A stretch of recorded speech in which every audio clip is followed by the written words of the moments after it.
பக்குவமாக செஞ்சால் பக்காவாக இருக்கும். கீரை கடையில் எப்படி செய்யுதுன்னு பார்க்கலாமா? ஒரு சட்டியில் கொஞ்சமாக எண்ணெய் சேர்த்துட்டு மீடியம் சைஸ் தக்காளி, மீடியம் சைஸ் வெங்காயம், 10 பல்லு பூண்டு சேர்த்து நல்லா வதக்கி விட்டுக்கோங்க. இப்போ நல்லா கழுவி எடுத்தால் க்ளீன் பண்ணி வச்ச நம்ம கீரை சேர்த்துக்கலாம். இது முளைக்கீரை சேர்த்துட்டு நல்லா இந்த மாதிரி அழுத்தம் கொடுத்து வச்சுக்கோங்க. அப்போது இந்த மாதிரி நம்மளுக்கு ஆவி படும்போது இந்த மாதிரி வெந்து வந்துடும். இப்போ காரத்துக்கு 3 பச்சை மிளகா, ஒரு 1/4 டம்ளர் அளவுக்கு தண்ணி சேர்த்து நல்லா மூடி வச்சு வேக வைங்க.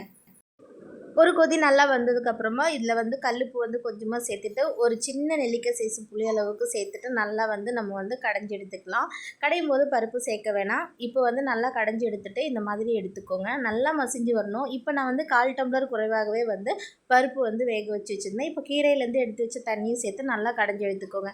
இப்போ முக்கியமான விஷயம் என்னென்னா, இப்போ தாளிப்பு தான். 1 டீஸ்பூன் அளவுக்கு வடகம் சேர்த்துக்கோங்க. 1/4 டீஸ்பூன் அளவுக்கு கடுகு, 1/4 டீஸ்பூன் குறைவாகவே சின்ன சீரகம், 1/4 டீஸ்பூன் குறைவாகவே சோம்பு சேர்த்து நல்லா பொரிய விட்டுட்டு காரத்துக்கு ஒரு காஞ்ச மிளகா கிள்ளி சேர்த்து ஸ்டவ் ஆஃப் பண்ணிடுங்க. நம்ம கடைஞ்சி வச்சுருக்க கீரையில் சேர்த்துக்கோங்க. அவ்வளோதான், நல்லா மணமாக இருக்கும்.